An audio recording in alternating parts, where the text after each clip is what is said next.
আলহামদুলিল্লাহ, সব রকমের প্রশংসা শুধু আল্লাহ রাব্বুল আলামিনের জন্য, যিনি আমাদের জীবনে অসংখ্য নিয়ামত দান করেছেন। এমন কোনো জিনিস নাই, এমন কোনো প্রয়োজন নাই যে তিনি মিটান নাই, এবং এগুলো কোনোটার জন্য আমরা তার কাছে আগে থেকে চাইও নাই। তিনি রহমানুর রহিম, তার নিজের দয়ায় তিনি আমাদের দান করেছেন। তিনি পৃথিবীকে বিছানার মতো বিছিয়ে দিয়েছেন যাতে আমরা এখানে থাকতে পারি, আবার আসমানটাকে ছাদের মতো বানিয়ে দিয়েছেন। সেই ছাদ থেকে আবার বৃষ্টি পড়ে আর এই জমিনে ফসল ফলে। আমরা যাতে আমাদের রিজিকগুলো হাতের কাছেই পেয়ে যাই তার ব্যবস্থাও তিনি রেখে গিয়েছেন। তিনি আমাদের এত সুন্দর করে রেখে দিয়েছেন এই ব্যবস্থাগুলো, যাতে বান্দা তার রিজিক নিয়ে টেনশনে না পড়ে। এমনকি মরুভূমিতেও যদি আমরা যাই, উদাহরণস্বরূপ সৌদি আরবের কথা বলা যেতে পারে, সেখানে মাটির উপরে হয়তো রিজিক এত দেখা যায় না, কিন্তু মাটির নিচে তেলের খনি বা আরও বিভিন্ন জিনিস রয়েছে যা তাদের রিজিকের ব্যবস্থা করে দেয়। এ সব কিছু শুধু সেই আল্লাহ রাব্বুল আলামিনের দান। আমরা তাকে খুশি করবার জন্য তারই শেখানো কালেমা দিয়ে শুকরিয়া আদায় করি। সবাই বলি আলহামদুলিল্লাহ। ছোট্ট একটা বাক্য, সব প্রশংসা আল্লাহর জন্য, যার অর্থ এটা যাতে আমরা বেশি বেশি পড়ি। এজন্য প্রত্যেক দিন, প্রত্যেক সালাতে, প্রত্যেক রাকাতে সূরা ফাতিহার প্রথম আয়াতে তিনি আমাদের উপহার দিয়েছেন, আর আমরা বলি আলহামদুলিল্লাহ রব্বিল আলামিন। প্রশংসা শুধু সেই আল্লাহর জন্য যিনি বিশ্বজাহানের রব, লালনকারী, সৃষ্টিকারী, পালনকারী, ব্যবস্থাপক, সব কিছু। তো রাব্বুল আলামিনের বড় নিয়ামত আরও আছে। আমাদের প্রিয় নবী মুহাম্মদুর রাসূলুল্লাহ সাল্লাল্লাহু আলাইহি ওয়াসাল্লাম, তিনি আমাদের জন্য একটা বিরাট নিয়ামত। এই জন্য তার জন্য আমরা দরুদ পড়ি, আল্লাহুম্মা সাল্লি আলাইহি আল্লাহুম্মা বারিক আলাইহি। আল্লাহ যদি আমাদের অনেক ঐশ্বর্য দান করতেন, কিন্তু কোনো নবী রাসূল না পাঠাতেন এবং আসমানি কিতাবও না পাঠাতেন, এই জীবনটা ব্যর্থ হয়ে যেত। আমাদের চাইতে অনেক ধনী মানুষ পৃথিবীতে আছে, কিন্তু তাদের জীবনটা কি? যারা হেদায়েত পায়নি তাদের জীবনটা কি হবে? তাদের জীবনটা তো জিরো হয়ে যাবে। পৃথিবীর সেরা বিজ্ঞানী যিনি কয়েকদিন আগে যিনি মারা গেলেন, স্টিফেন হকিংস,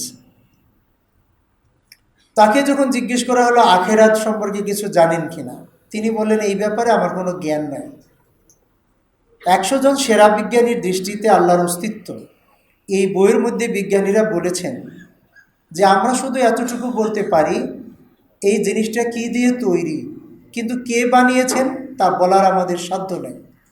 আমরা একটা ফুলকে বিশ্লেষণ করে বলতে পারি এই ফুলে কি কি আছে, কিন্তু এই ফুল কে বানালো তার কথা আমরা বলতে পারি না।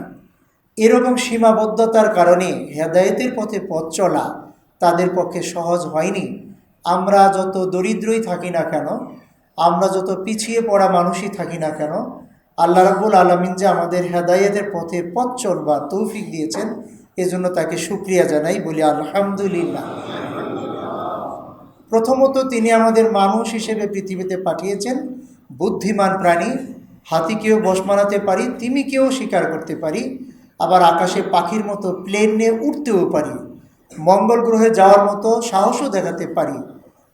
তিনি আমাদের যদি পিঁপড়া, মশা, মাছি বানাতেন তাহলে আমাদের কি করার ছিল? কিছুই করার ছিল না। অখ্যাত এক প্রাণী, এজন্য তার শুকরিয়া। তিনি আমাদের মুসলিম বানিয়েছেন, এজন্য শুকরিয়া। তিনি আমাদের উম্মতে মুহাম্মাদি বানিয়েছেন, এজন্যও শুকরিয়া। বড় শুকরিয়া মনে হয় যে আমরা উম্মতে মুহাম্মাদি হবার পরও জাহান্নামে যাবার উপযুক্ত মানুষ হতে পারতাম।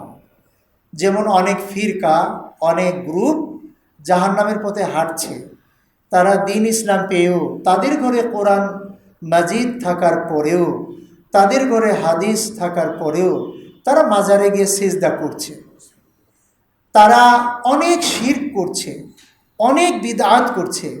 এই সোনার হরিণ হাতে পেয়ে, হেদায়েতের বিশুদ্ধ দুটি উৎস হাতে পেয়েও যারা আল্লাহর পথে, তাওহীদের পথে, সুন্নাহর পথে চলবার হিম্মত দেখাতে পারেনি, অথবা শয়তান তাদের গোমরাহ করে দিয়েছে, আল্লাহ রাব্বুল আলামিন আমাদের যে তাদের মধ্যে রাখেননি, এটা আমাদের নিজেদের কোনো যোগ্যতাই না। তিনি রহমত করেছেন, নেয়ামত দিয়েছেন, এই জন্য পেয়েছি। এবং এটাই আমাদের জীবনের সবচেয়ে বড় সাফল্য যে আমরা হেদায়েতের পথে, সহি আকীদার পথে, সালাফি মানহাজে, আহলুল হাদিস হয়ে এই দুনিয়ায় বসবাস করার তৌফিক লাভ করেছি। সেই আল্লাহর দরবারে এই জন্য আবারও শুকরিয়া, আলহামদুলিল্লাহ। ছোট্ট কালেমা, কিন্তু এই কালেমা পড়লে আসমান এবং জমিনের মাঝখানের জায়গাটুকু সব দিয়ে তিনি ভরিয়ে দেন। সুবহানাল্লাহ। হাসরের ময়দানে আমাদের নেকিগুলো যখন ওজন করা হবে, নেকির পাল্লাটা তখন ওজনদার হয়ে যাবে, আমরা পাশ করে যাব ইনশাআল্লাহ। সুবহানাল্লাহ। সম্মানিত উপস্থিতি, এই মসজিদ আমাদের আবেগের সাথে জড়িত। আমি হয়তো অনেক দিন পরে আসলাম, কত বছর হবে জানি না, 15-16 বছর তো হবেই। 2011-12 সালের দিকে ইলিয়াস স্যারের সাথে এখানে এসেছি। ডক্টর ইলিয়াস আলী স্যার বাংলাদেশ জমিয়ত আহলে হাদিসের সভাপতি ছিলেন এবং তিনি এখানে খুতবা দিতেন। কাজেই মসজিদটার গুরুত্ব অনেক। ডক্টর আব্দুল বারী স্যারের সাথে যখন কাজ করতাম তখন ছাত্র, তিনি অনেক সময় বলতেন, আমাদের একটা মসজিদ আছে ম্যাচ বাক্সের মতো, আমরা জায়গা পাচ্ছি না, মসজিদটা বড় করবা। আজকে এই মসজিদটা দেখে প্রাণটা ভরে গেল। স্যারের যে আফসোস ছিল যে এই মসজিদটা ছোট কেন আর জায়গা পাচ্ছি না, আপনাদের মাধ্যমে এই মসজিদটা এখন কত সুন্দর এবং কত বড় হয়েছে। যারা এই কাজে অবদান রেখেছেন যে কোনোভাবে, আল্লাহ রাব্বুল আলামিন তাদের জাযায়ে খায়ের দান করুন। এই মসজিদের গোড়াপত্তন, এর আবাদ করা থেকে শুরু করে আজ পর্যন্ত এবং আগামী দিনেও যারা এই মসজিদের সাথে সম্পৃক্ত থাকবেন, আল্লাহ রাব্বুল আলামিন সেই প্রিয় মানুষদেরকে কবুল করুন, আমাদেরকেও তাদের মধ্যে শামিল রাখুন। সম্মানিত ভাইয়েরা, নারায়ণগঞ্জ, এটা ডক্টর ইসলামুল হক যখন বাংলাদেশে এসেছিলেন, হিন্দু থেকে মুসলিম হয়ে ভারতের মানুষ যাকে ভগবান বলতো, তিনি নারায়ণগঞ্জকে বলতেন নুরানীগঞ্জ। নামটা নারায়ণগঞ্জ থাকলেও এখানে নুরানি আলোয় উদ্ভাসিত মানুষরা তো আছেন আলহামদুলিল্লাহ। এখানে আমাদের মুরব্বীরা আছেন। এখানে বাংলাদেশ জমিয়ত আহলে হাদিসের সভাপতি ছিলেন অধ্যাপক মোবারক আলী স্যার রাহেমাহুল্লাহ। এখানে আমাদের বাংলাদেশ জমিয়ত আহলে হাদিসের কোষাধ্যক্ষরা এখানে ছিলেন, আছেন, এখনও আছেন। আমাদের আলহাজ ফকির বদরুজ্জামান হাফেজাহুল্লাহ, আমাদের আলহাজ মুজাম্মেল হক, তিনিও আছেন। এরপরে আমাদের ফকির গ্রুপের সম্মানিত আরও মুরব্বীরা, জনাব আখতারুজ্জামান এবং তার ভাই এবং আরও যারা মুরব্বীরা আছেন, তারা বাংলাদেশ জমিয়ত আহলে হাদিসের জন্য যে অবদান রাখছেন, আমরা খাস দিলে দোয়া করি আল্লাহ তাদেরকে উত্তম পুরস্কার দান করুন এবং তাদের অবদান আরও বৃদ্ধি করার তৌফিক দান করুন, তাদের রিজিকে আরও বারাকা দান করুন। আল্লাহ রাব্বুল আলামিন তাদেরকে আরও সুস্বাস্থ্য দান করুন। আমরা যারা তাদের সাথে আছি, আল্লাহ তাদেরকেও এই বারাকার মধ্যে শামিল রাখুন। সম্মানিত ভাইয়েরা, রমাজান মাস আমাদের কাছে এসেছে।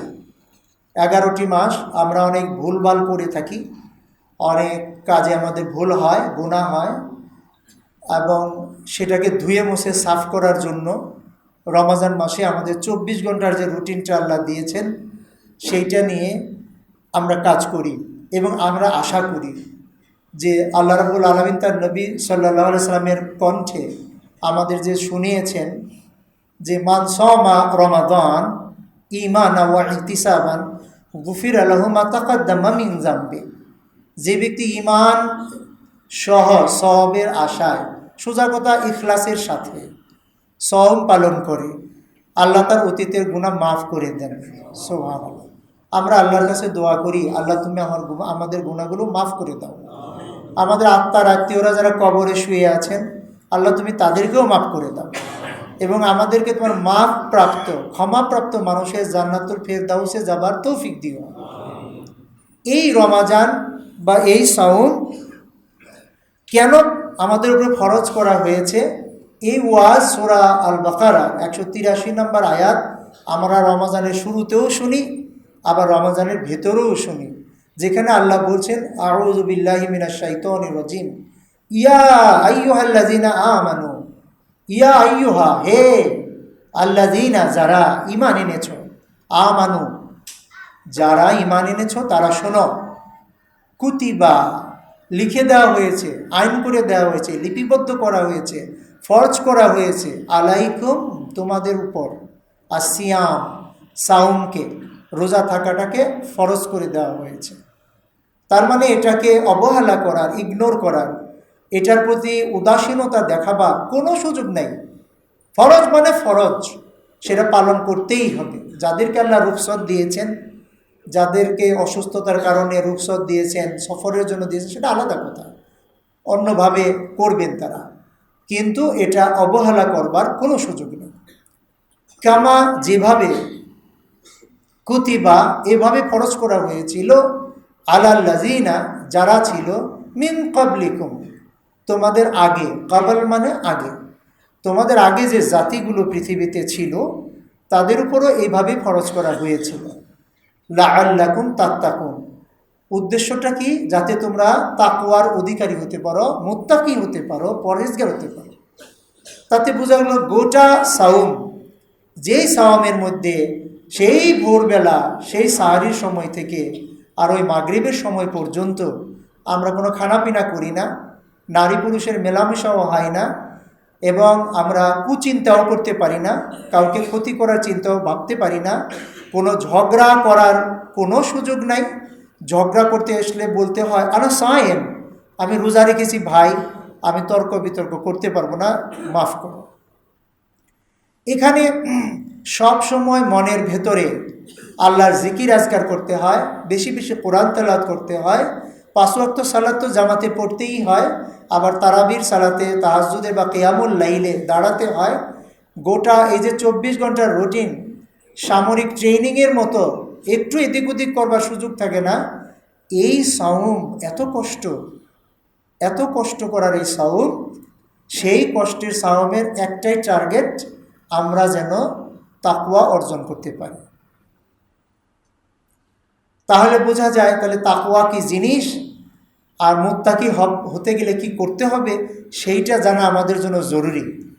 আমাদেরকে যে কাজের জন্য পৃথিবীতে পাঠানো হয়েছে, যে কাজটা অ্যাসাইন করা হয়েছে, সেই কাজ যদি আমরা না করি, তাহলে তো কাজটা করব ঠিকই, কিন্তু পুরোপুরি ফলটা আর আমরা পাবো না। সাহাবী উবাই ইবনে কাব রাদিয়াল্লাহু আনহু বড় মাপের কারি ছিলেন, কোরআনের পণ্ডিত ছিলেন। তাকে ওমর রাদিয়াল্লাহু আনহু একদিন জিজ্ঞেস করলেন, আপনি কি আমাকে বলতে পারেন তাকওয়া কি? এটা আরবি শব্দ, তাকওয়া জিনিসটা কি? তিনি উত্তর না দিয়ে সরাসরি আবার প্রশ্ন করলেন, আমিরুল মুমিনিন, আপনি কি এমন পথ দিয়ে কখনো হেঁটেছেন যে পথের দুই পাশে কাঁটাওয়ালা গাছ থাকে? বলে, হ্যাঁ হেঁটেছি তো। কীভাবে হেঁটেছেন? বলে, আমি গিয়েছি কাপড় চোপড়গুলো টান টান করে চেপে ধরে, যাতে এগুলো ছিঁড়ে না যায়, কাটার আঘাতে ছিঁড়ে টিড়ে না যায়। বলে, এইটার নামই তো তাকওয়া। তার মানে তাকওয়া হলো সতর্কতার সাথে পথ চলা দুনিয়ার জীবনে। এমনি তো রাস্তা দিয়ে কাদা পানি থেকে সতর্ক থাকবই, পাক না পাকের ব্যাপার আছে, কিন্তু এই তাকওয়ার অর্থ হলো যে আমরা যেন দুনিয়ায় যে জঞ্জালগুলো আছে, যেগুলো আমাদের ঈমানকে ধ্বংস করতে চায়, যেগুলো আমাদের আমলকে নষ্ট করতে চায়, এগুলো থেকে যেন আমরা গা বাঁচিয়ে চলতে পারি। এখানে আছে সুদ, ঘুষ, জিনা, অপরকে ক্ষতি করার কুচিন্তা, অপরের বদনাম করা, গীবত করা, বহুতান করা, এই যে কত রকম পাপ কাজ, অভাব নাই। এগুলো কোনোটা যেন আমাকে আক্রমণ করতে না পারে, আমি যেন আক্রান্ত না হই, কাপড় ছিঁড়ে যাওয়ার মতো করে আমার ঈমানের চাদরটা যেন ছিঁড়ে না যায়, এরকম সতর্কভাবে দুনিয়ায় চলার নাম, এই গুণের নাম তাকওয়া। আর যিনি এই পথে চলেন তিনি হলেন মুত্তাকি। মুত্তাকি হতে গেলে কি কোয়ালিটি দরকার সেটা জানবার জন্য কোরআন হাদিসে তো অনেক জায়গায় আছে, কিন্তু অত বেশি না দূরে গেলেও আমরা আল কোরআনের প্রথম দিকে সূরা বাকারার প্রথম রুকুটা পড়লেই কিন্তু জানতে পারি মুত্তাকি হবার জন্য আমাকে আপনাকে আসলে কি করতে হবে। আউযু বিল্লাহি মিনাশ শাইতানির রাজিম। আল্লাহ বলছেন আলিফ লাম মিম যালিকাল কিতাবু লা রাইবা ফি, এটা হলো সেই কিতাব যাতে কোনো রকম সন্দেহ নাই। সন্দেহ নাই মানে কি? এখানে গ্রামাটিক্যাল কোনো এরর, কোনো ভুল নাই, এখানে ব্যাকরণগত বা ভাষাগত অর্থগত কোনো ভুল নাই, এটা যেমন একটা ঠিক। আরও হলো এই কিতাব মানলে যে জীবনে সফলতা আসবে, এতেও কোনো ভুল নাই। এই জীবনে সুন্দর থাকবো, পরকালীন জীবনে সুখে থাকবো, এতে কোনো সন্দেহ নেই। এই কোরআন মানলে জীবনটা আলোয় আলোকিত হবে, জীবনটা সুন্দর এবং শান্তিময় হবে, এতেও কোনো সন্দেহ নেই। হুদাল্লিল মুত্তাকিন, কিন্তু এটা হুদা গাইড বুক, এটা হলো ইনস্ট্রাকশন, এটা হলো নিয়ম নীতি। কাদের জন্য? লিল মুত্তাকিন, যারা মুত্তাকি হবে তাদের জন্য। তাহলে অন্য মানুষদের জন্য কি কোরআন আসে নাই? আসছে। আল্লাহ নিজেই বলেছেন হুদাল্লিন নাস ওয়া বাইয়িনাতিন মিনাল হুদা ওয়াল ফুরকান, এই কোরআনটা সমস্ত মানুষের জন্যই হেদায়েত। এতে হেদায়েতের বর্ণনাগুলো দেওয়া আছে, এতে সত্য মিথ্যার পার্থক্য, ভুল শুদ্ধের পার্থক্য দেওয়া আছে। কিন্তু আসলে এটা হেদায়েত দিতে পারবে কাকে? দিতে পারবে শুধু মুত্তাকিদের। কারণ ভালো খাবার সবার পেটেই তো হজম হয় না। খাবার হজম করার জন্য পেটটাও তো ভালো থাকতে হয়, হজম শক্তিও থাকতে হয়। পাত্রটা যদি ভালো না থাকে, ওই তেঁতুল যুক্ত পাত্রের মধ্যে যদি দুধ ঢেলে দেন, তাহলে দুধের অবস্থা কি হয়? দুধ তো ভালো জিনিস, কিন্তু পাত্রে যদি তেঁতুল থাকে, দুধ তো আর ওই অবস্থায় থাকবে না। ঠিক তেমনি সব মানুষকেই বলবার জন্য কোরআন এসেছে। স্টিফেন হকিংয়ের জন্য এসছে, আর্কিমিডিসের জন্য এসছে, ওই বিল গেটসের জন্য আসছে, সবার জন্যই আসছে। কিন্তু এটা নেওয়ার মতো, ধারণ করার মতো যোগ্যতা তারও থাকতে হবে। তিনি যদি এগিয়ে না আসেন, তার মনটা যে পরিষ্কার না করেন, কিছু কাজ যদি না করেন, তাহলে কোরআন তার ভেতরে প্রবেশ করবে না। মরিস বুকাইলের মতো কোরআনের বড় পণ্ডিত হওয়া যাবে। ইউরোপ, আমেরিকা, অক্সফোর্ড, হার্ভার্ডে অনেক ইহুদি পণ্ডিতও আছে যারা কোরআন হাদিস আমাদের চাইতে বেশি জানে, কিন্তু কোরআন হাদিস তাদের ভেতরে ঢোকে না। কারণ তার ভেতরের পাত্রটা এর জন্য উপযুক্ত না, সে রেডি না, হেদায়েত গ্রহণ করার জন্য প্রস্তুত না। প্রস্তুত কারা? মুত্তাকিন। এই জন্য আল্লাহ মুত্তাকি হবার জন্য বলছেন। কিভাবে মুত্তাকি হব? আল্লাযীনা ইউমিনুনা বিল গায়ব, তাদের প্রথম কোয়ালিটি, প্রথম গুণ হবে তারা গায়েবের প্রতি ঈমান আনবে। কত কিছু দেখি না, আল্লাহকে দেখি নাই, যিনি এত মেহেরবান, এত রহমানুর রহিম, কিন্তু দেখতে পাই না। তিনি শান্তির চরম পূর্ণতাপূর্ণ যে জান্নাত তৈরি করে রেখেছেন, সেটাও দেখার আমাদের কোনো সুযোগই নেই। আর শাস্তির ভয়ঙ্কর জায়গা জাহান্নাম রেখেছেন, সেটাও দেখিনি। হাসরের বিচারটাও দেখিনি, কিচ্ছুই তো দেখিনি। এগুলো না দেখেও এই অদৃশ্য বিষয়গুলোকে যে বিশ্বাস করি, এইটা হলো, যারা বিশ্বাস করি তারা হলো মুত্তাকি হবার প্রথম গুণ অর্জন করলাম। নিশ্চয়ই আল্লাহর রহমতে আমরা এটা অর্জন করেছি। যারা অন্তত মসজিদে এসেছি, আল্লাহর কাছে শুকরিয়া জানাই, আলহামদুলিল্লাহ। দ্বিতীয় গুণ ওয়ায়ুকিমুনাস সালাহ, তারা সালাতটা কায়েম করবে, সালাতটাকে স্থায়ী করে ফেলবে। যথাযথ নিয়ম অনুসারে যত মাসলা মাসাইল আছে, ঠিক সময়ে সে নিজে পড়বে, পরিবারকে পড়াবে, সমাজে প্রতিষ্ঠার জন্য মসজিদ তৈরি করবে, এর দেখাশোনা করবে। বাইরে থেকে একজন মানুষ আসলে যেন বোঝা যায় এটা নামাজি সমাজ। এইভাবে নামাজটাকে সে কায়েম করবে, এইটা তাদের দ্বিতীয় গুণ। যারা আমরা এরকম মসজিদে আসি আর মসজিদের খেদমতে থাকি, মসজিদকে ভালোবাসি, আমরা আশা করতে পারি আমাদের এই দ্বিতীয় গুণটা অর্জন হয়েছে, আলহামদুলিল্লাহ। এখন বাড়িতে আর সমাজে কতটুকু পেরেছি আর পারি নাই, এটা হিসাব করব, এবং সেখানেও যাতে আমরা সাকসেসফুল হই, তার জন্য আমাদের কাজ করতে হবে। তৃতীয় গুণ ওয়ামিম্মা রাযাকনাহুম ইউনফিকুন, আল্লাহ বলেন তাদেরকে যে রিজিক দিয়েছি, সেই রিজিক টাকা পয়সা, খাবার দাবার, মেধা, বুদ্ধি, কত কিছু তাকে দিয়েছি নিয়ামত, এগুলো থেকে তারা ইউনফিকুন, আল্লাহর পথে ব্যয় করে, যাকাত দেয়, ফিতরাও দেয়, নফল দান প্রয়ত করে, নানানভাবে টাকা পয়সা আল্লাহর রাস্তায় ব্যয় করে। এই গুণটা আমাদের যাদের আছে, যারা আমরা কৃপণ নই, কেউ দান চাইতে আসলে বলি না যে মাফ করো, বরং চেষ্টা করি সর্বোচ্চটা দেবার। এই যে আল্লাহকে ভালোবেসে পরকালে ব্যাংকে জমা করবার জন্য দান খয়রাত করি, তাদের জন্য সুসংবাদ যে তারা মুত্তাকি হওয়ার তৃতীয় গুণটিও অর্জন করেছে, আলহামদুলিল্লাহ। আমি হয়তো 5 টাকা দিতে পারবো, কেউ হয়তো 5 লাখ দিতে পারবে, কিন্তু যাই সামর্থ্য থাকুক আল্লাহর পথে শুধু আল্লাহকে খুশি করবার জন্য এইভাবে দান খয়রাত করলে আমাদের তৃতীয় গুণটি অর্জন করা হবে। ওয়াল্লাযীনা ইউমিনুনা বিমা উনজিলা ইলাইক, আর যারা ইউমিনুনা ঈমান আনে, উনজিলা ইলাইক বিমা উনজিলা ইলাইক আপনার প্রতি হে রাসূল সাল্লাল্লাহু আলাইহি ওয়াসাল্লাম, আপনার প্রতি যে নাজিল হয়েছে, কি নাজিল হয়েছে? আল কোরআন। এইটার প্রতি যারা ঈমান রাখে তাদের আরও একটা গুণ অর্জন হইল, সেটা হইল আল কোরআনের প্রতি ঈমান, কিতাবের প্রতি ঈমান। ওমা উনজিলা মিন ক্বাবলিক, শুধু এই কোরআনের প্রতি না, এর আগেও যত নবী এসেছেন তাদের সাথে যত আসমানি কিতাব এসেছে সেগুলোকেও তারা সত্য বলে বিশ্বাস করে। এরা হলো এই গুণটা অর্জন করেছে আসমানি কিতাবের প্রতি। ওয়াবিল আখিরাতি হুম ইউকিনুন, আর যে আখিরাত আছে, পরকাল, পরজীবন, চোখটা বন্ধ করলেই যে জীবনটা শুরু হয়ে যায়, কবর থেকে যার যাত্রা শুরু হয় এবং একবারে জান্নাত আরও যা কিছু আছে সব কিছু, পুরো জীবনটা আখিরাত, এটা যে হবেই হবে তার জন্য প্রিপারেশন নিচ্ছি, এরকম যারা আছে, ইয়াকিন রাখে, তারা মুত্তাকি হওয়ার আরেকটা গুণ অর্জন করেছে। আমাদের যাদের এরকম বিশ্বাস অর্জিত হয়েছে আলহামদুলিল্লাহ, আর যাদের হয়নি তারা যাতে এদিকে আসতে পারে আল্লাহ তাদের তৌফিক দান করুন। তো মুত্তাকি হলে লাভ কি? এক হলো আল কোরআন আমাকে হেদায়েতের পথে নিয়ে যেতে পারবে, আল কোরআনের হেদায়েতগুলো আমার মনে আসবে, আমার আমলে বাস্তবায়িত হবে। কিন্তু বড় জিনিস মানুষের এই দুনিয়ায় কি টেনশন কোথায় থাকে? যারা ধর্ম পালন করি তাদের মধ্যে বড় টেনশন থাকে, আমি কি আসলে হেদায়েতের পথে আছি না নাই।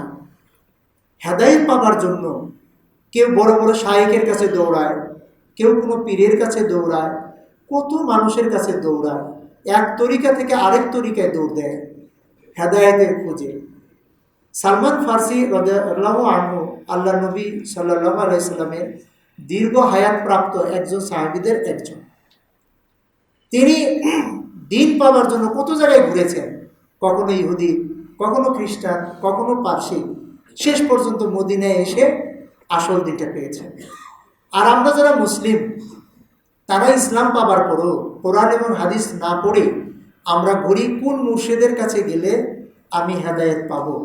কিন্তু আল্লাহ আপনার জন্য সুসংবাদ দিয়েছেন, উলাইকা আলা হুদাম মির রাব্বিহিম, এই গুণগুলো যারা অর্জন করবে, উলাইকা এরা, দিস পিপল, এই লোকেরা, আলা হুদাম, আলা মানে উপরে আছে, কায়েম আছে, হুদা মানে হেদায়েতের উপর। কেমন হেদায়েত?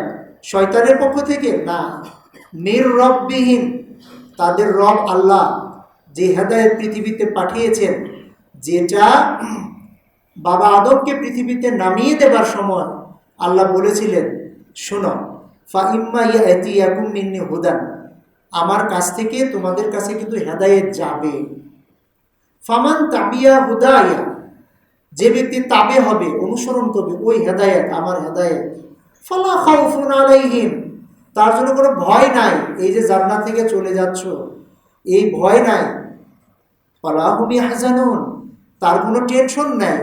দুনিয়ায় তোমাকে ছেড়ে দিচ্ছি সুন্দর এই পরিবেশ থেকে, কিন্তু যারা আমার পাঠানো হেদায়েতটা মেনে চলবে সেই হেদায়েত তাকে আবার ভয়হীন, টেনশনবিহীন জীবন আবার দেবে। এখন আল্লাহ এখানে বলছেন সেই হেদায়েতটা আমি পাবো কিভাবে?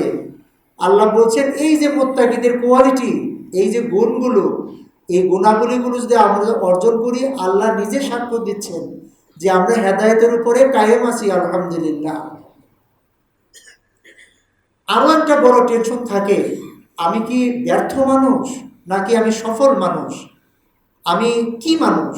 আমার টাকা নাই ব্যর্থ, বা আমার টাকা আছে সফল? আমি কি মানুষ? সেটারও জবাব এখানে আছে। ওয়া উলাইকা হুমুল মুফলিহুন, উলাইকা এই লোকেরা, হুম তারা, মুফলিহুন সাকসেসফুল পিপল, তারা হলো সফল মানুষ। যে দুটো জিনিস মানুষের জীবনের সবচেয়ে চিন্তা, যে আমি কি হেদায়েতের উপরে আছি, আর দ্বিতীয় চিন্তা আমি কি সফল হতে পারবো, আল্লাহর বিচারে কি আমি পাশ করতে পারবো, তিনি কি খুশি হবেন আমার প্রতি, তিনি আমাকে আপনাকে শুনিয়ে দিয়েছেন তার রসুলের মাধ্যমে, কোরআন নাজিল করে, যে উলাইকা আলা হুদাম মির রাব্বিহিম ওয়া উলাইকা হুমুল মুফলিহুন, এই লোকেরাই হলো সাকসেসফুল মানুষ, এরাই হলো হেদায়েত প্রাপ্ত মানুষ। তাহলে কোথা থেকে হেদায়েত নেব? সব কিছু আল্লাহ পরিষ্কার করে বলে দিয়েছেন। তাহলে আমরা যদি লাআল্লাকুম তাত্তাকুন, আল্লাহ যে বললেন সাওম দিয়েছি এই কারণে, সিয়াম দিয়েছি এই কারণে তোমরা জানে মুত্তাকি হতে পারো। এখন আমরা সাওম রাখবো, অবশ্যই রাখবো, সওয়াবও হবে, গুনাহও মাফ হবে, কিন্তু এই গুণগুলো অর্জনের দিকে যদি আমরা মনোযোগী না হই, তাহলে দেখা যাবে সাওমের উদ্দেশ্য আমাদের জীবনে প্রতিষ্ঠিত হবে না। আল্লাহ তৌফিক দান করুন আমরা যেন এই রমাজানে এগুলো অর্জন করতে পারি। আল্লাহ তুমি কবুল করো। এই আয়াতগুলো আপনাদের সামনে বলবার আরেকটা বিষয় আমার মনে আছে, সেই বিষয়ে আমি বলছি। প্রথম আয়াতে যদি ফিরে যাই, আল্লাযীনা ইউমিনুনা বিল গায়ব, যারা গায়েবের প্রতি ঈমান রাখে। এখন ফেসবুক বলেন আর বিভিন্ন জায়গায় বলেন যে ওয়াজ তো দুই রকমের, একটা হলো কাফিরদের সামনে করা যায়, আর একটা মুসলিমদের সামনে করা যায়। আমরা আমাদের মুসলিমদের ইন্টারনাল প্রবলেমগুলো আলাপ করি। আপনি খেয়াল করে দেখুন, আজকে যারা নাস্তিক হচ্ছে তারা মুসলমান ঘর থেকে বাংলাদেশে অন্তত হচ্ছে। খেয়াল করে দেখুন, আমার আপনার ভাতিজা মা ইত্যাদি ইত্যাদি এরকম হচ্ছে। এবং এমন ঘটনাও আমি জানি যে বাবা খুবই পরহেজগার, হজও করেছেন, মসজিদের খেদমতো করেন, মসজিদ প্রতিষ্ঠাও করেছেন, কিন্তু তার ছেলে নাস্তিক। তার ছেলে একবার প্রশ্ন করলো এরকম যে আল্লাহ যে সব কিছু সৃষ্টিকর্তা, বোতলের ভেতরে পানি যদি বন্ধ করে রাখি তাহলে ওখানে ছোট ছোট প্রাণী তৈরি হয়, তো আল্লাহ ঢুকলেন কিভাবে, আল্লাহ তৈরি করলেন কিভাবে? তার এই প্রশ্ন, নাউজুবিল্লাহ, প্রশ্ন শুনে তো রাগে মাথা গরম হয়ে যায়। কিন্তু তার জবাবটা এইভাবে, তার কাজিন আমাকে বলল যে আমি ওর জবাব কিভাবে দেব। তা আমি বললাম যে ওকে জবাব দেবা এভাবে, আল্লাহ রাব্বুল আলামিন সব কিছু একটা ফর্মুলা অনুসারে তৈরি করে রেখেছেন আগে থেকে। এই পানির ভিতরে নতুন জীবন পয়দা করবার জন্য বদ্ধ পানিতে আল্লাহকে বোতলের ভিতরে ঢুকতে হয় না। আল্লাহ যে কুন ফায়াকুন, হয়ে যাও আর হয়ে যায়, এই এক ফর্মুলায় আল্লাহ দুনিয়া তৈরি করেছেন। ওই পানির নির্দিষ্ট মেয়াদের পরে অটোমেটিক সেখানে নতুন প্রাণের আবির্ভাব হবে। কাজে এই পাগল তো জীবনেও কোরআন পড়লও না, পরেশগার বাবার ঘরে জন্ম নিয়েও তার জীবনটা কি অশান্তিময়, আর সে কি উল্টাপাল্টা প্রশ্ন করছে আজকে। এটা একটা উদাহরণ দিলাম। আপনি দেখুন কিভাবে মানুষের নাস্তিক হওয়া সম্ভব। আমিও ইংরেজি সাহিত্যের ছাত্র, সেখানেও অনেক পড়েছি, কিন্তু কোনো কবিরাই তো আসলে এইভাবে বলেন নাই। কিন্তু আমাদের টিচাররা যখন ব্যাখ্যা করে তখন এমন উল্টাপাল্টা ব্যাখ্যা কেন করেন যে ব্যাখ্যা করলে মনে হয় আমরা নাস্তিক হই। তাহলে আমাদের গোটা শিক্ষা ব্যবস্থা কোন দিকে যাচ্ছে? এ থেকে কি আমাদের ছেলে মেয়েদের উদ্ধার করতে হবে না? আমাদের বড় সাফল্যের একটা বড় সাফল্য হলো এই, যদি আমরা উত্তম ওয়ারিস রেখে যেতে পারি, আমার ছেলে মেয়ে নাতি পুতি তাদেরকে যদি দিনের উপরে রাখতে পারি, এইটা হলো আমার জীবনের বড় সাফল্য। কারণ আমি যখন মারা যাব তখন বলবে রব্বির হামহুমা কামা রাব্বায়ানি সগীরা। সে যখন হজ এবং উমরায় যাবে তখন চোখের পানি ছেড়ে দিয়ে বলবে, আল্লাহ আমার মা বাবা, আমার দাদা দাদি, আরও যারা পূর্বপুরুষ ছিল তাদেরকে তুমি ক্ষমা করে দাও। এটা হবে আমাদের জন্য কেমন? ওই সাগরে যখন কোনো মানুষ ডুবতে থাকে তখন তার পাশ দিয়ে যদি একটা খড় কুটাও ভেসে যায়, সেটাও সে আঁকড়ে ধরে বাঁচতে চায়, হতে পারে যে আমি বাঁচবো এই আশা। তো আমরা যারা মারা যাব বা মারা গেছি তাদের জন্য জীবিত মানুষের দোয়াগুলো এরকম একটা সুন্দর উপহার হিসেবে কাজ করে। এখন আমি এত কিছু করলাম, আর আমার উত্তর পুরুষ, আমার ওয়ারিসদেরকে যদি আমি দ্বীনি ইলম না দিতে পারি, তাদের যদি সহি সুন্নার আমলে না আনতে পারি, তাহলে আমার এই জীবনটার কি হবে?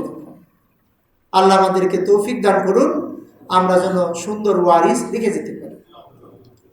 এই যে ইমানের সন্দেহ ঢুকানো হচ্ছে, এই যে সালাতের ব্যাপারে আজান নিয়ে কত মানুষ কটূক্তি করে, আপনি খোঁজ নিয়ে দেখেন। বাংলাদেশের বড় বড় নাস্তিকের বাবা, তারা ইসলামী চিন্তাবিদ ছিলেন, তারা আলেম ছিলেন, তার দাদা আলেম ছিলেন, খোঁজ নিয়ে দেখতে পারেন, আমার দেখা আছে।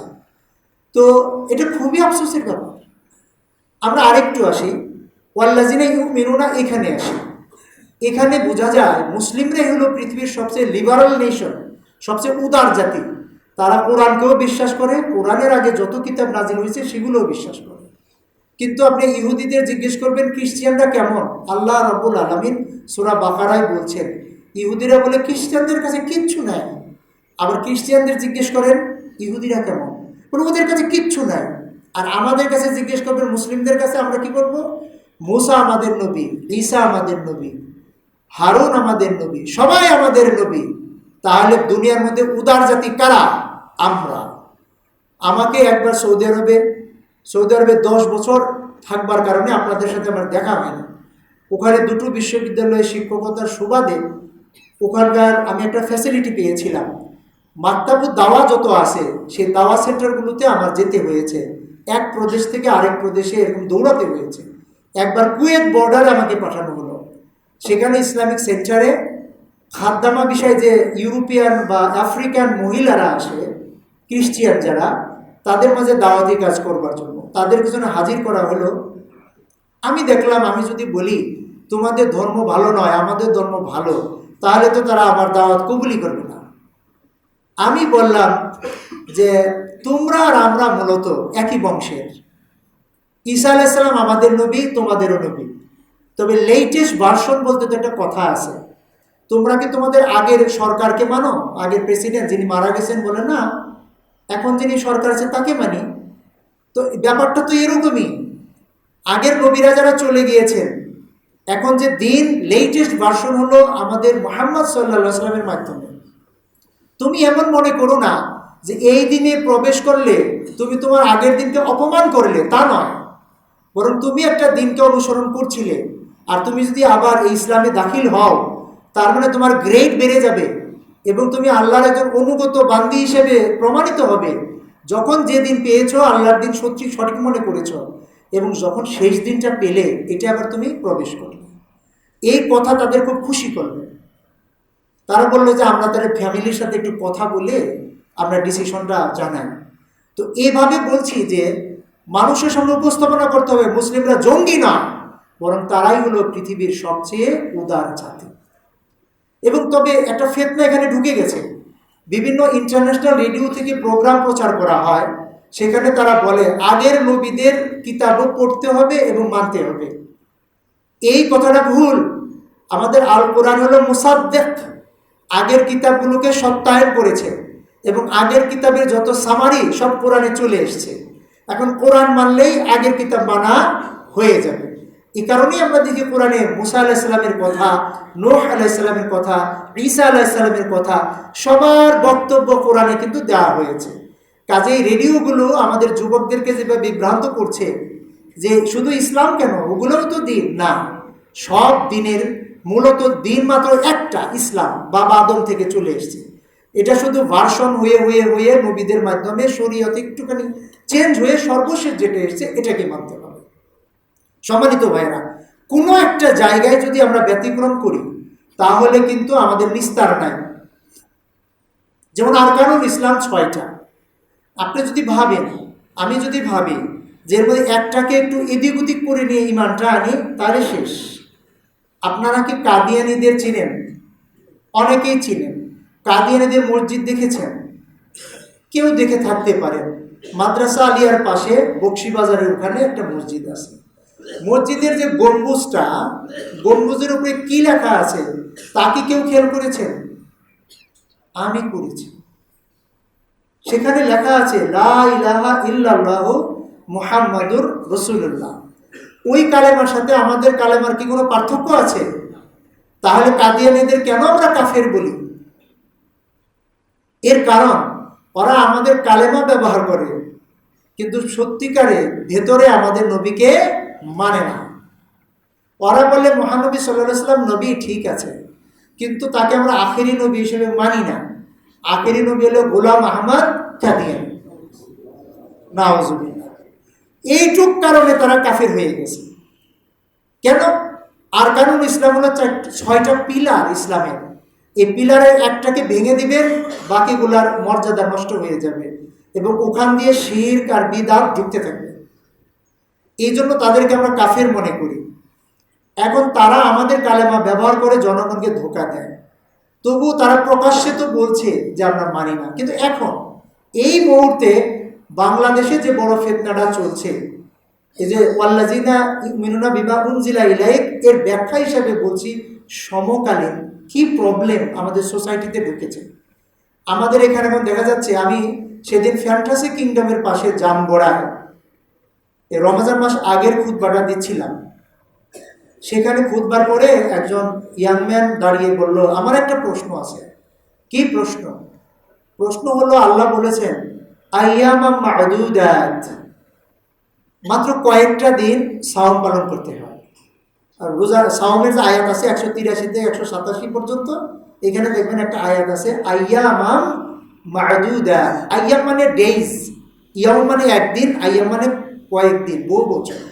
মা'দুদাত আদাদ মানে সংখ্যা, মানে সংখ্যায় গণনা করা যায়, মাত্র এই কয়েকটা দিন রোজা থাকতে হয়। তার প্রশ্ন হলো, তাহলে আমরা কেন 1 মাস রোজা রাখবো? আল্লাহ তো বলছেন কয়েকদিন, তো আপনারা 1 মাস রোজা রাখেন কেন? সে কিন্তু মুসলমানের ছেলে, নিজেও মুসলমান, জুমার জামাতে এসছে, তার মানে সে হয়তো 4-5 দিন রোজা রাখাটাকেই যথেষ্ট মনে করছে। এরপরে জমিয়তে আহলে হাদিসের একটা মিটিংয়ে গেছিলাম এই মুন্সিগঞ্জে। সেখানে দেখলাম আমরা যখন ইফতার করলাম, ওই বাড়িওয়ালা তখন ইফতার করলো না, কিন্তু আমার চোখ এটা এড়াই নাই। আমি তাকে ধরলাম যে কেন করলেন না? বললো আল্লাহ এই কোরআনে বলেছেন, আয়াত ঠিকই আছে, আয়াত ঠিকই আছে, আয়াতের মধ্যে আছে সুম্মা আতিম্মু সিয়াম ইলাল লাইল, সুম্মা তারপরে, আতিম্মু মানে তামাম করো, কমপ্লিট করো, সিয়াম সাউমটাকে, ইলা মানে পর্যন্ত, আল্লাহ রাত পর্যন্ত কমপ্লিট করো।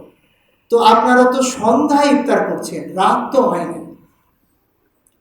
তো আমি বললাম ইহুদিরা তো এই যুক্তিতেই রাতে ইফতার করে, তা আপনিও কি তাদের ব্যাখ্যায় নিলেন? এই দুইটা ঘটনা আমার চাক্ষুষ আপনাদের সামনে উপস্থাপন করলাম।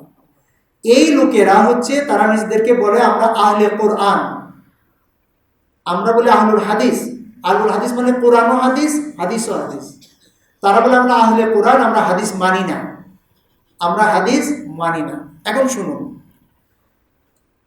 তারা যে কোরআনের ব্যাখ্যা নেয়, আমি ওই ছেলেকে জিজ্ঞেস করলাম যে তোমার প্রশ্নের জবাব আমি কিভাবে দেব? কোরআনটা কি আমার উপরে নাজিল হয়েছে? না। তোমার উপরে নাজিল হয়েছে? না। কার উপরে নাজিল হয়েছে? আমাদের প্রিয় নবী মুহাম্মদ সাল্লাল্লাহু আলাইহি ওয়াসাল্লাম। আচ্ছা, এই আইয়ামাম মা'দুদাতের এক্সপ্লানেশন, ব্যাখ্যাটা কি হবে সেটাকে আমি আর তুমি জানি না। তিনি যে ব্যাখ্যাটা দিয়েছেন, তিনি যেটা আমল করে দেখিয়েছেন যে ফুল একটা মাস, রমাজান মাস, যার নাম আরবি বছরের 9ম মাস, পুরোটা তিনি সাওম পালন করেছেন। তাতে বোঝা গেল আইয়ামা মা'দুদাত কয়েকদিন বলতে 4-5 দিন না, এটা হলো পুরা মাসটা। এখন তোমার এটা পছন্দ হচ্ছে না ব্যাখ্যা, কেন পছন্দ হচ্ছে না? এই কথাটা তো লেখা আছে হাদিসে, আবার তুমি তো বলছো আমি হাদিস মানি না। এখন তোমাকে আমি কি দিয়ে বোঝাবো? যদি রাসূল সাল্লাল্লাহু আলাইহি ওয়াসাল্লামের কথাটাই তোমার বিশ্বাস না হয়, তার মুখ দিয়েই তো কোরআনটা আমাদের কাছে এসেছে, তিনি তেলাওয়াত করেছেন, সাহাবীরা লিখেছেন। জিবরাইল আলাইহিস সালাম তো সরাসরি আর তেলাওয়াত করেন নাই। জিবরাইল আলাইহিস সালাম তেলাওয়াত করেছেন রাসূলের কাছে, মুখস্থ করিয়েছেন রাসূলকে, আর রাসূল তেলাওয়াত করেছেন আমাদের সামনে, মানে সাহাবীদের সামনে, আর সাহাবীরা লিখেছে। তার এই কথা তোমার বিশ্বাস হয় কিভাবে? রাসূল সাল্লাল্লাহু আলাইহি ওয়াসাল্লামের কথা যে তোমার এতই অবিশ্বাস হয়, কোরআন যে আল্লাহর কালাম, এইটা তোমার কাছে বিশ্বাস হয় কিভাবে? বিশ্বাসের ভিত্তি হচ্ছে রাসূল সাল্লাল্লাহু আলাইহি ওয়াসাল্লাম। যদি তাকেই অসম্মান করো, তাহলে আর কিচ্ছু থাকে না। তখন আল্লাহকেও বিশ্বাস করার সুযোগ থাকে না, তখন জান্নাত জাহান্নামও বিশ্বাস করার দরকার পড়ে না। কারণ ইনফরমেশনগুলো পেয়েছি কার মাধ্যমে? রাসূলের মাধ্যমে। তাকেই যদি অসম্মান করি, তাকেই যদি অবিশ্বাস করি, তাহলে তো আর কিচ্ছুই মানা লাগে না। একজন বলল যে আল্লাহকে তো এমনিও চেনা যায়, কিভাবে চেনা যায়? সবাই জানে একজন সৃষ্টিকর্তা আছে, মানে আছে এটা, কিন্তু আমাদের কনসেপ্ট আল্লাহ সম্পর্কে যা, সবার কনসেপ্ট কি একই রকম না। হিন্দুদের কাছে তাদের আল্লাহ বা গড মানে একটা বড় গাছ থাকলেও হতে পারে, বড় অজগর থাকলেও হতে পারে, বড় সাগর থাকলেও হতে পারে। এই কনসেপ্ট কি আল্লাহর কনসেপ্ট হয়? হয় না। খ্রিস্টানদের কাছে গেলে তাদের তৃত্ববাদ, যে তাদের হোলি সোল, তারপরে হোলি স্পিরিট, মেরি, 3টা খোদা বানিয়ে নিছে তারা। তাহলে ওদের সাথে আমাদের মিলে না। অবশ্য ওরা কিন্তু ঈসা আলাইহিস সালামের সময় এরকম ছিল না, তাওহীদ ছিল। মুসা আলাইহিস সালামের উম্মত তাওহীদই ছিল, কিন্তু শেষে ইহুদিদের কাছে এখন গেলে বলবে উজায়েরও আল্লাহর বেটা ছিলেন, ছেলে ছিলেন। নাউজুবিল্লাহ। তো মিলল কিভাবে? যদি অন্ধকারে আল্লাহকে খোঁজা হয় তাহলে আল্লাহকে পাওয়া যাবে না। আল্লাহর পরিচয় হলো তাওহীদ। এই যে মনোথিইজম, এই তাওহীদটা শুধু কোরআন যেভাবে আল্লাহর পরিচয় দিয়েছে, কুল হুয়াল্লাহু আহাদ আল্লাহুস সামাদ লাম ইয়ালিদ ওয়া লাম ইউলাদ ওয়া লাম ইয়াকুল লাহু কুফুয়ান আহাদ, এই হলো কনসেপ্ট। কাজেই নবীকে বিশ্বাস না করলে আল্লাহর মূল পরিচয়টা কারো পক্ষে পাওয়া সম্ভব না। যেটাকে দেখবে সেটাকে আল্লাহ মনে করবে। সম্মানিত ভাই, এই জন্য নবীকে মানতেই হবে। তাহলে এই জাতীয় যে কনসেপ্টগুলো সমাজে ঢুকে যাচ্ছে, খবর কি পান নাই? আমি ওকে বললাম ইলাল্লাহ, রাত পর্যন্ত সাওম পালন করতে হবে, এর ব্যাখ্যা রাসূল নিজে দিয়েছে হাদিসে। অন্ধকার যখন এগিয়ে আসে, আলো যখন চলে যায়, মাঝখানে যে বর্ডার টাইম, যেটাকে আমরা বলি মাগরিব, এইটা হলো ইলা মানে পর্যন্ত, রাতের স্টার্টিং লাইন পর্যন্ত। কিন্তু তুমি যেটা রাতের ভেতরে ঢুকে যাচ্ছ, এইটা না। এখন এই ব্যাখ্যা তার ব্রেনে কিভাবে ঢোকাবো? তো ব্রেন আউলাইয়া দিয়েছে। কারণ 5 ওয়াক্ত সালাতও পড়া লাগবে না, আমাদের মতো সালাতও পড়তে হবে না, রাকাত সংখ্যাও খুঁজে পাবে না, তার মতো করে বলবে।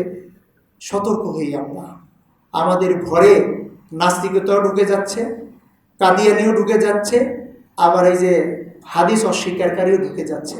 যদি এই হয় আমাদের ওয়ারিসদের অবস্থা, তাহলে আমরা যখন চলে যাব সত্যিকারের মুসলমান খুঁজে পাওয়া যাবে না। যেমনটি আলবেনিয়া, হাঙ্গেরি, পৃথিবীর বিভিন্ন দেশে ইসলাম গিয়েছিল। ওই যে বসনিয়া হার্জেগোভিনা, এইসব দেশে, যুগোস্লাভিয়া, ওখানে যে ইসলাম গিয়ে গেছিল, কিন্তু এখন খুঁজে দেখবেন যে তাদের নাতিপুতি, এদেরকে আর পাওয়া যাচ্ছে না মুসলিম হিসেবে। ওই ইউরোপেও পাবেন না, দেখবেন যে দাদা হাফেজ সব ছিল, নাতিকে দেখবেন খ্রিস্টান মেয়ে আছে। ওই রিডার ডাইজেস্ট পত্রিকার সাংবাদিক অ্যালেক্স হ্যালি, সেও খুঁজে পেল তার দাদার বংশ মুসলিম ছিল, কেনিয়ার গাম্বিয়া দেশের, কিন্তু সে খ্রিস্টিয়ান। আমাদের জন্য এই অবস্থা না হয় শুধু নামটা মুসলিম থাকে আর ভেতরে সব কিছু থাকে ইসলাম বিরোধী। আল্লাহ রাব্বুল আলামিন আমাদের হেফাজত করুন। বারাকাল্লাহ।